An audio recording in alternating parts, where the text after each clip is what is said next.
그래서 이 속에 살다 보면요, 저도 모르게 선한 분들의 선한 영향력 속에서 선한 마음이 자꾸 자라나요. 그래서 세월이 지나면서 저절로 복이 쌓이게 돼요.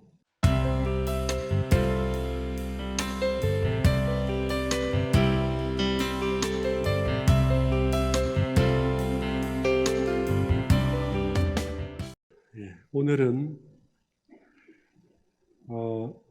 나에 대해서 이어서 말씀드리겠습니다. 업의 나. 사람들이 나라고 하는 것을 굉장히 이제 다양하게 생각하고 각자가 생각하는 나가 사실은 같은 경우는 없습니다. 그런데 보통 사람들이 저 사람의 특징이다라고 말할 수 있는 그 근거가 되는 것이 보통은 중생계에 있어서 업을 가지고 저게 저 사람이야 혹은 이게 나야 이렇게 하게 되겠죠. 그래서 그 다른 사람과 다른 그 나, 그것이 바로 뭐냐, 그 업에 대해서 잠시 함께 말씀을 나누고자 합니다. 업이라는 것이 사실은 그 각자 사람마다 다르지만 자세히 돌아보면 나만의 업으로 똘똘 뭉쳐서 다른 것과 완전히 구분된 이것이 나야, 이러는 업은 사실 없습니다. 우리가 이게 나야 라고 생각을 많이들 하지만 이게 사실은 그 자연과 주변과 사람들과 인연과 얽히고 설켜서 현재 나를 이렇게 만들고 있지, 이것이 원래 독립된 나로서의 존재가 없다. 그래서 부처님께서 이것을 무하다 이렇게 이제 말씀도 하셨죠.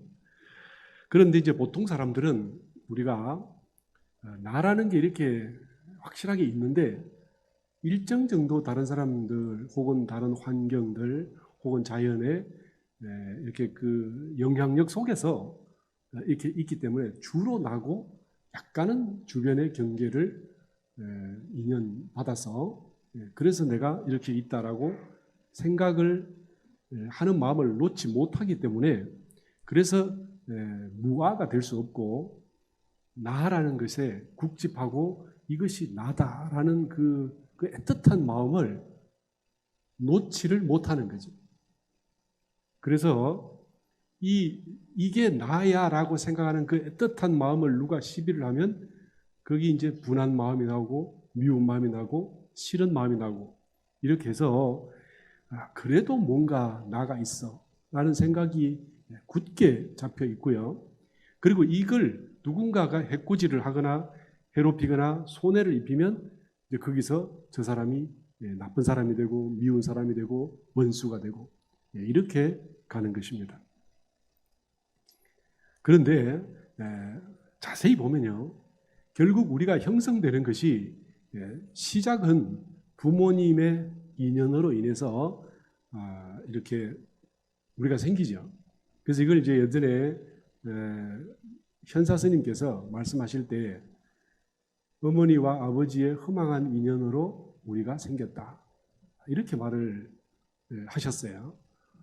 이게 이제 조금 그렇습니까? 네. 그런데 이제 정확한 그대로의 표현을 전달하다 보면 그렇게 적혀 있어요. 어머니와 아버지의 허망한 인연으로 우리가 이렇게 생기게 됐다 이렇게 말씀을 하셨거든요. 그러니까 우리가 존재하는 데는 적어도 부모님의 절대적인 영향이 있다라는 것은 뭐 다 인정하시잖아요. 그렇게 하시고 이제 거기다가 부모님의 사랑과 또 애정과 이 애틋한 정성들이 모여서 우리를 형성하고 있는데 그뿐만 아니라 이제 우리의 부모님 아니라 이제 주변 가족들, 친척들 혹은 친구들 또 주변 이렇게 이웃들 이 많은 사람들이 함께 이렇게 인연이 돼서 우리가 존재하게 되죠. 그리고 우리 전통의 우리의 운명을 이렇게 볼 때 보면 첫 번째는 사주를 봅니다. 사주, 그죠? 제가 사주를 또 공부를 해봤습니다. 옛날에. 그리고 풍수를 봅니다. 풍수. 그렇죠?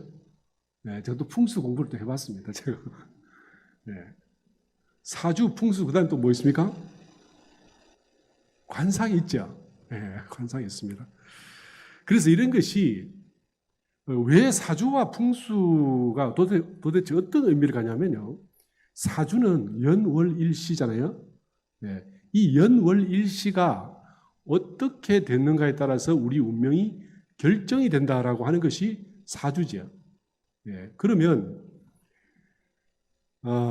사실 우리가 아무 관계가 없다지만 여름에 태어난 아이와 겨울에 태어난 아이 정도는 차이가 있을 거라고 생각하시죠? 똑같을 것 같습니까? 약간씩 다른 기질도 다르고 뭐가 좀 달라요. 그래서 이 사주를 자꾸 이렇게 파다 보면 연월일시를 가지고 보는데 낮에 태어난 아이와 밤에 태어난 아이와 사람들이 활발하게 움직이는 곳에 태어난 아이와 전부 다 이게 침울하게 갇혀 있을 때 태어난 아이가 다르게 되죠. 근데 그 사주를 가지고 기가 막히게 그 사람의 운명을 잘 잡아내는 데는 뭔가 이유가 있겠죠. 만일에 그게 전혀 무관하다면 사주학이라는 게 만들어지지도 않고 사주를 통해서 그 사람의 운명을 찾아내는 특별한 사람이 나타날 수도 없는 겁니다. 그리고 풍수도 마찬가지입니다. 뭔가 이렇게 좌청룡 우백호가 이렇게 잡히고 조산, 모산, 안산 뭐 이렇게 다 나타나야 그래야 이게 이제 좋은 풍수라고 그러는데 풍수와 관련해서도 우리가 그 동네의 어떤 습이라든지 뭐 이런 것들이 뭔가 이렇게 그 바람이라든지 그것 따라서 이렇게 운명이 많이 달라지죠. 예를 들면요. 지금 전 세계의 그 4대 문명이라고 일컫는 그 지역들이 하나같이 북위 30도 전후에 위치하고 있습니다. 아십니까? 그 4대 문명의 발상지가 그렇게 있습니다. 이런 것도 보면 왜 하필 그러면 북극에서도 나타날 수도 있고 아니면 더 추운데 더 따뜻한 열대지방에서도 문명이 일어날 수 있는데 왜 그쪽에는 일어나지 않고 하필 북위 30도 내외 쪽에서 4대 문명이 발상했고 뿐만 아니라 세계를 장악했던 수많은 제국들의 그 명멸을 보면 그쪽 지역의 나라들이 대체로 세상 문화를 주도했다는 것도 있죠. 이런 것도 역시 우리가 명확히 말할 수는 없지만 어떤 지역적인 특색이 사람들로 하여금 정신 문명을 발달시키고 성숙시키고 활발하게 해서 그래서 4대 문명 내지는 인류 문명을 이끌어왔다.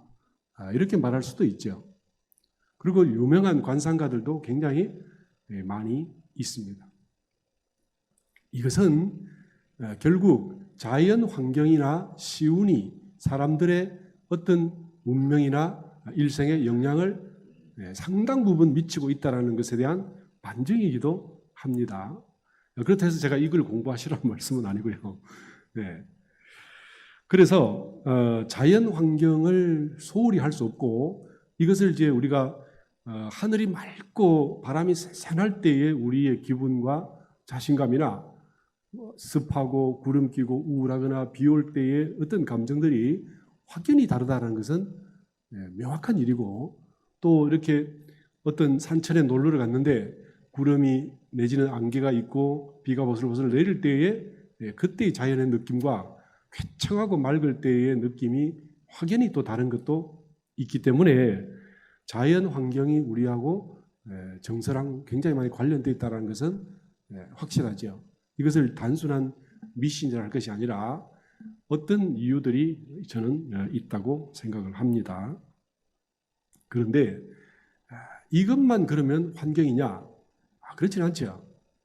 제가 사실은 풍수 이런 걸 공부를 하다가 좌청룡 우백호 이런 것들이 사람도요.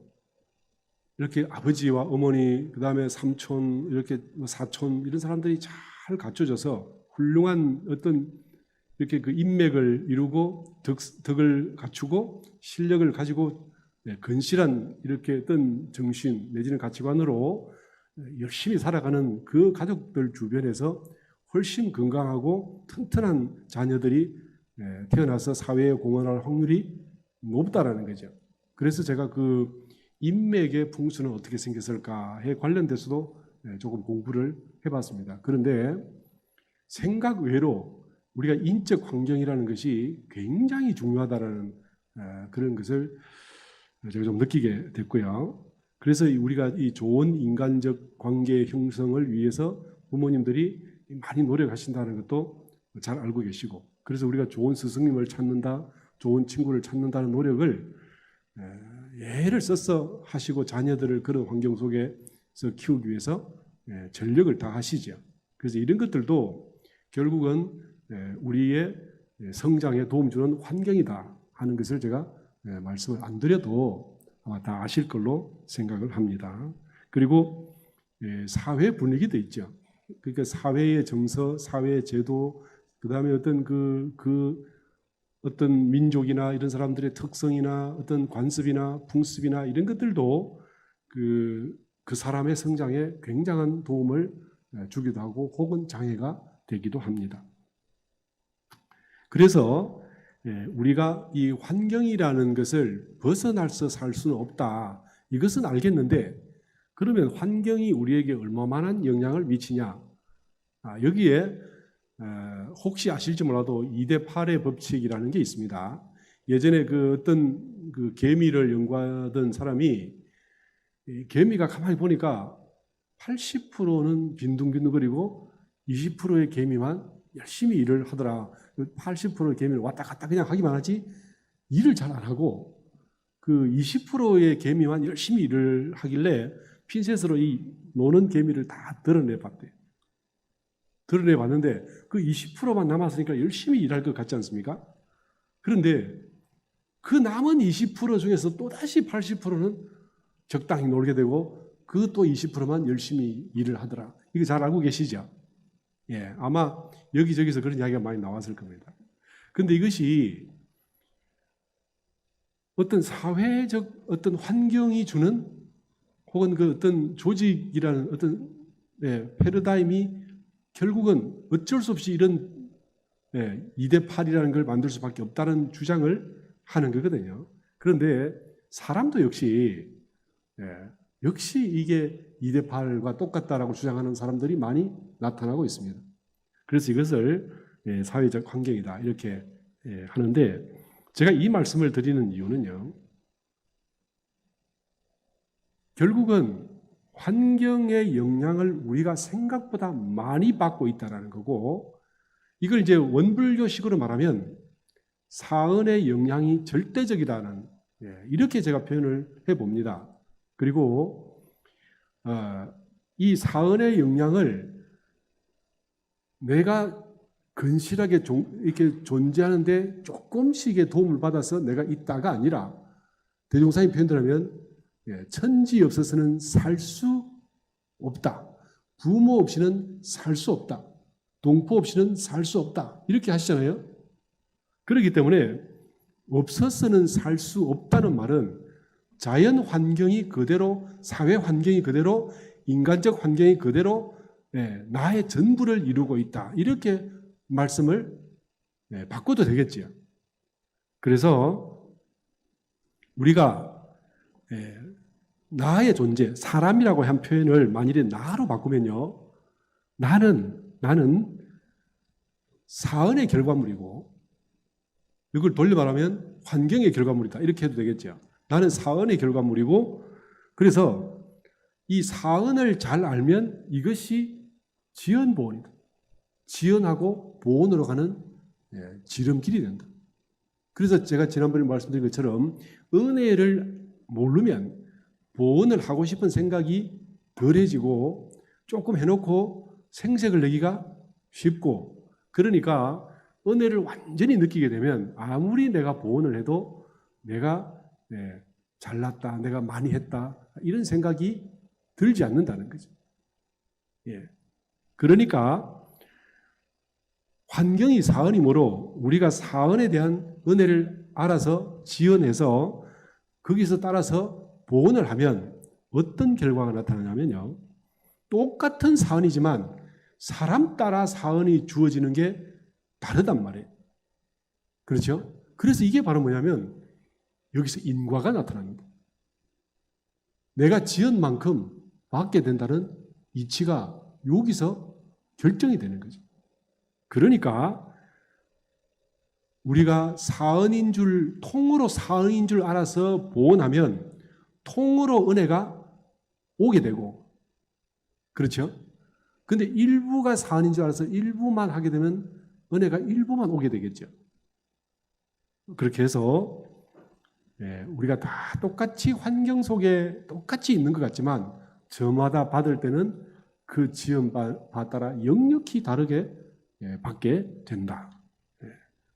그렇기 때문에 각자가 내게 주어진 환경은 내가 보온한 결과이고 그게 얼마나 많이 했는가에 따라서 그게 복이고 그게 죄고 그게 벌이 될 수도 있다. 그래서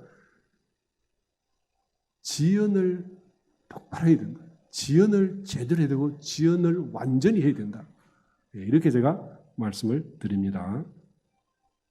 그리고 이 지연을 제대로 하면 똑같은 조건에서도 이 은혜가 이 세상이 환경이 표면 쉽게 말하면 완전히 바뀝니다. 세상이 그대로에서 달라지는 건 아닌데 내게 세상이 다르게 보이는 거죠.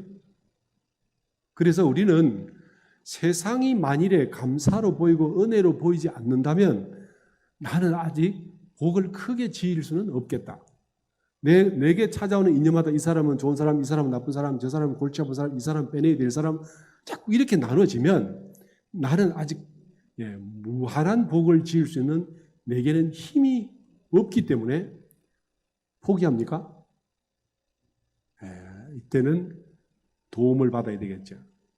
그래서 모두가 다 은혜다라고 보이도록 내 안목을 바꾸는 것이 굉장히 중요합니다.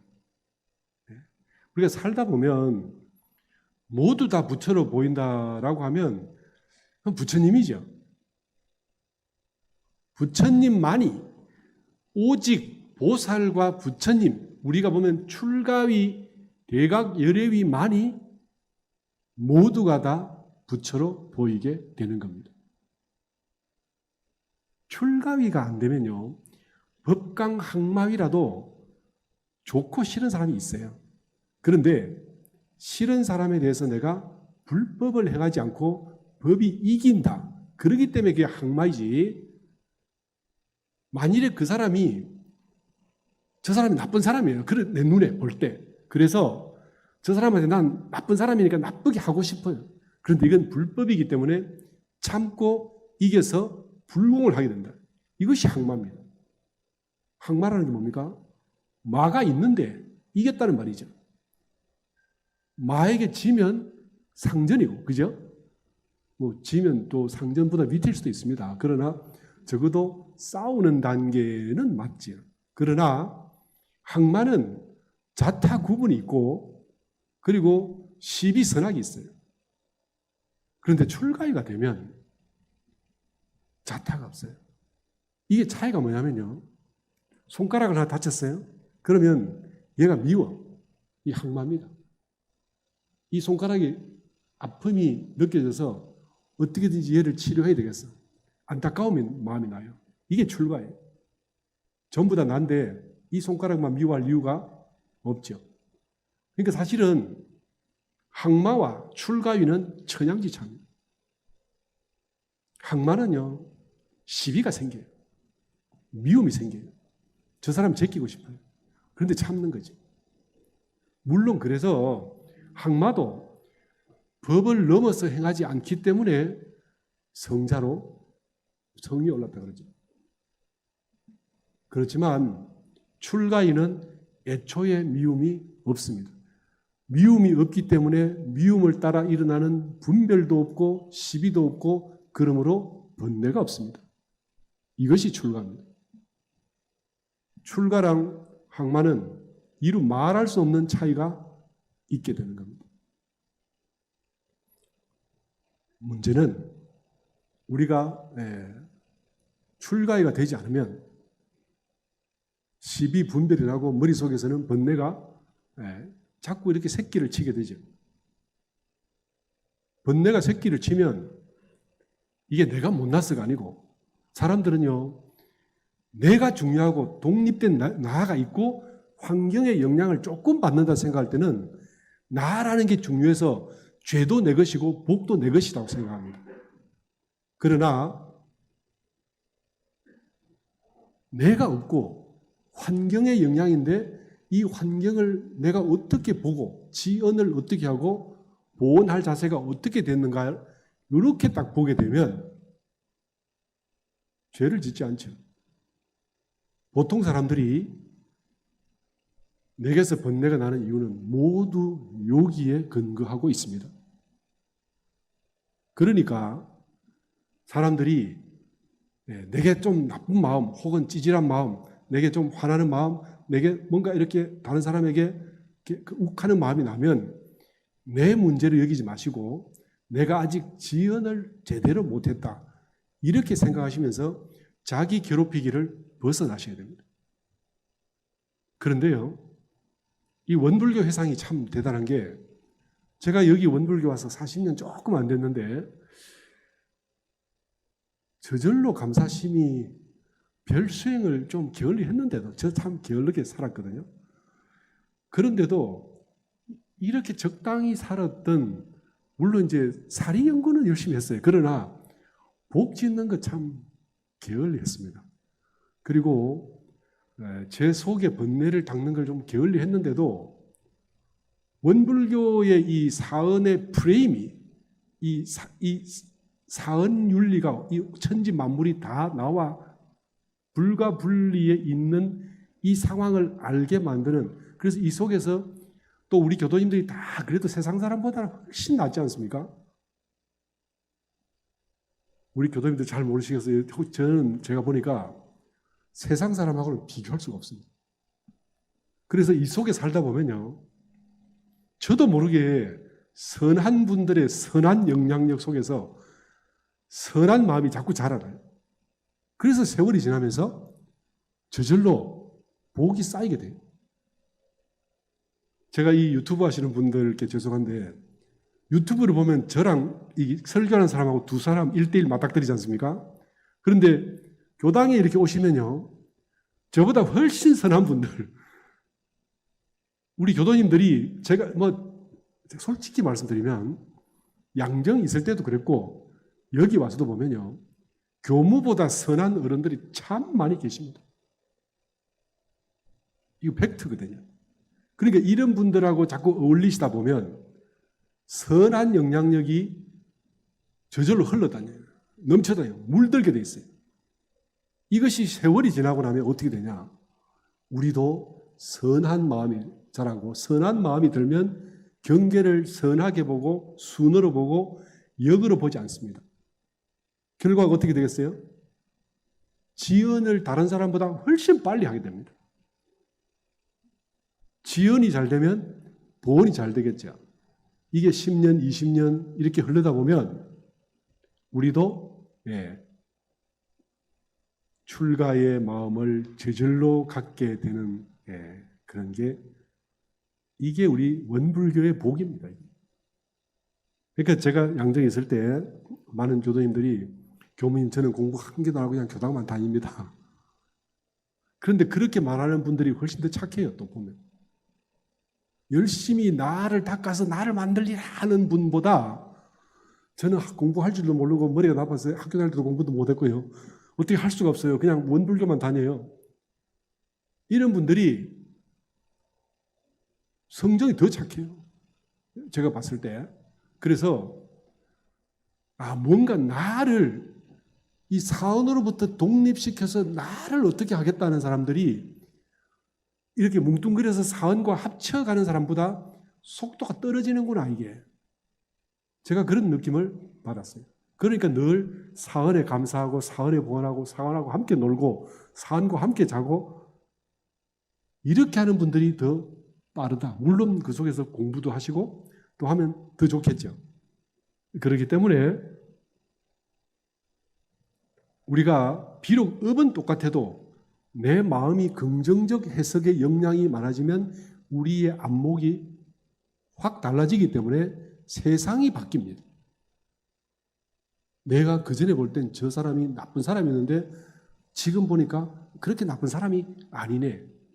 그리고 저 사람이 뭔가 문제를 일으키는데 보니까 자기가 더 고통받고 있어서 이 세상에는 원래 그래요. 나쁜 사람이요. 남에게 나쁜 짓을 하는 것보다 자기가 훨씬 더 고통스러운 것이 진리잖아요. 그렇죠? 네.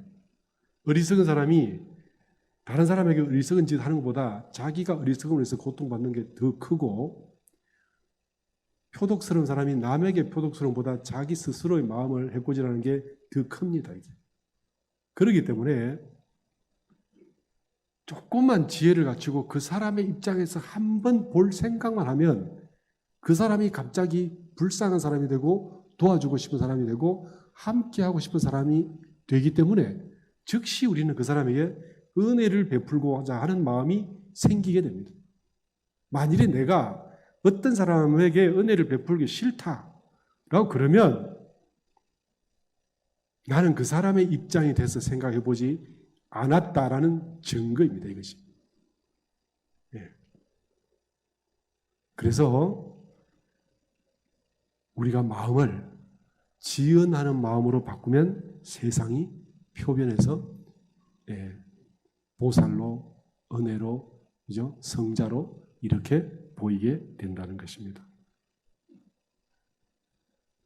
그 다음에 우리의 마음은요, 모두가 다 뭐냐면 바깥의 걸 보고 느끼고 생각해서 만든 것이 내 마음이에요. 그러니까 우리의 마음은 전부 경계를 만났다가 스스로 정리하고 잔존물로 남은 거거나 내 속에서 조금 바꾸거나 내가 좀 닦은 거거나 이렇게 해서 만든 것이지 근본적으로 내 속에 따로 있는 것은 없다 이 말씀이죠.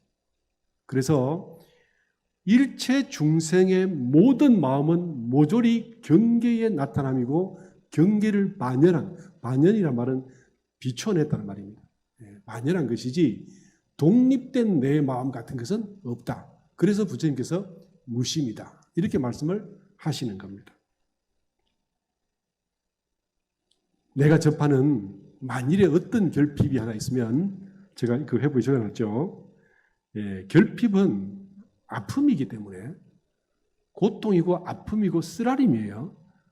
그래서 아픔이기 때문에 이건 반드시 컴플렉스를 만들어내고 컴플렉스는 시간이 자꾸 가면서 강박이 됩니다. 강박이 되면 이것은 경계를 대할 때마다 스트레스를 일으키게 되고 그러면 이것이 자격지심을 일으키거나 혹은 그걸 이루고 나면 자만심으로 이 마음이 변환이 됩니다. 그래서 이게 자만심이나 자격심이 다 번뇌가 되는 거죠. 그리고 이것이 내가 조금 자만을 하게 되면 아집이 되고 아집이 되면 이것을 모아서 나로 여기는 소위 자아라는 것이 형성이 됩니다. 그러므로 자아라는 것은 내가 경계를 대해서 내가 느꼈던 컴플렉스나 아만의 그 경계선들을 쫙 이어서 만들어 놓은 것을 우리는 자아라고, 난 그걸 나라고 여기게 됩니다. 내가 뭘 좀 잘하면 오만해지고 또 조금 못하면 컴플렉스 생기고 그래서 나 이거 못해, 나 이거 잘해.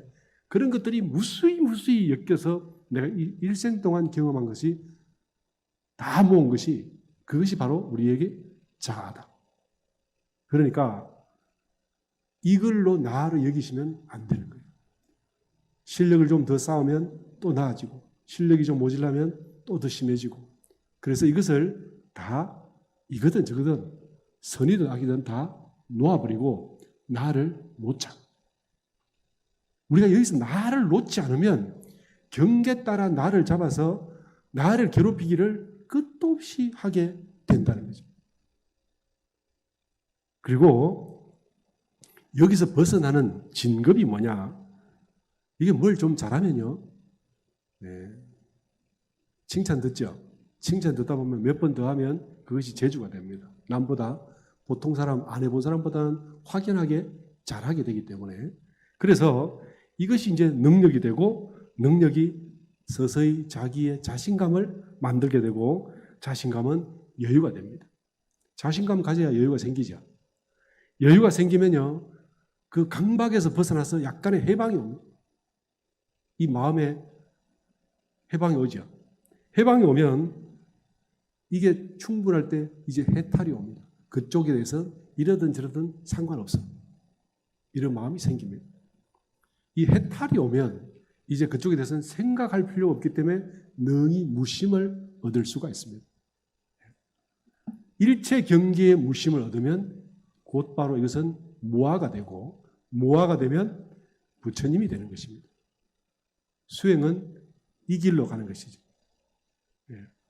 그래서 내가 경계를 대했을 때 나타나는 것이 전부 손님이고 객인 줄 알아서 거기에 걸리고 집착하지 않으면 우리는 그것을 수행이라 그러고, 수행이 시간이 지나고 또 시간이 지나면 일치월장해서 결국 우리는 모두가 다 대각 열애위로 가게 되는 것입니다. 그러므로 이때까지 알고 있던 우리의 자아라는 것은 모조리 업의 소산이지 근본적인 나와는 관계가 없습니다. 이렇게 말씀을 들을 때는 내 마음이 나가 이런 줄 알겠다라는 생각이 들지만 이제 문 밖을 나가면 또다시 경계가 엄습할 때 우리가 거기 너무 취약해 있고 너무 익숙해 있기 때문에 저절로 또 빨려들어서 그래 이게 또 나야. 또 이렇게 되는 거죠. 그러나 그렇든 말든 우리가 이걸 벗어나는 길이 있는데 그것이 바로 뭐냐면 자아를 새로 만드는 겁니다. 이때까지 있던 자아는 진짜 나가 아니야. 그냥 경계를 대해서 내가 환경에서 얻었고 잃었던 것들로 인해서 만들어진 나에 대한 망념입니다. 이것이 망상이고. 그래서 이것을 놓고 어떻게 놓냐? 진리에 의지하면 놓게 됩니다. 진리에 어떻게 의지하죠? 진리가 뭐가 돼요? 진리에 의지하는 방법은 스승에 의지하고 법에 의지하고 도반에 의지하고 대중에 의지하고 그리고 자기의 맑은 성찰에 의지하면 이 기존의 습관과 업에서 벗어날 수가 있습니다. 다시 말씀드릴게요. 스승님께 의지하고 법에 의지하고 도반에 의지하고 대중의 눈에 의지하고 내가 아무리 유능해도 그 나의 지혜로움, 나의 분별, 나의 어떤 이 시비 감정에 의지했다가는 곧바로 중생에 바로 떨어집니다. 지혜가 세상에서 최고라 하더라도 이것이 만일에 습관이나 업이나 그 잘난 것에 의지했다가는 곧바로 추락해서 중생이 되지만 내가 아무리 시시해도 법에 의지하고 스승에 의지하고 도반에 의지하고 대중에 의지하고 나의 텅 빈 본래 영영한 이 맑은 이 성품에 의지하면 우리는 부처님의 길로 가게 되는 것입니다. 그래서 습관과 욕망과 시비와 궁리를 버리고 맑고 텅 빈 마음으로 우리가 법에 의지하고 회상에 의지하면 이 5가지가 다 함께 들어와서 드디어 우리를 부처로 이렇게 이끌어 가게 될 것입니다. 그러니까 업의 나를 너무 믿지 마시고 너무 의지하지 마시고 너무 괴로워하지 마시고 너무 좋아하지 마시고 그렇게 해서 오직 대종사님의 법을 따라서 한 걸음 한 걸음 가시다 보면 이것이 해탈의 길, 자유의 길, 부처님의 길로 가게 된다는 말씀을 드리고 마치겠습니다.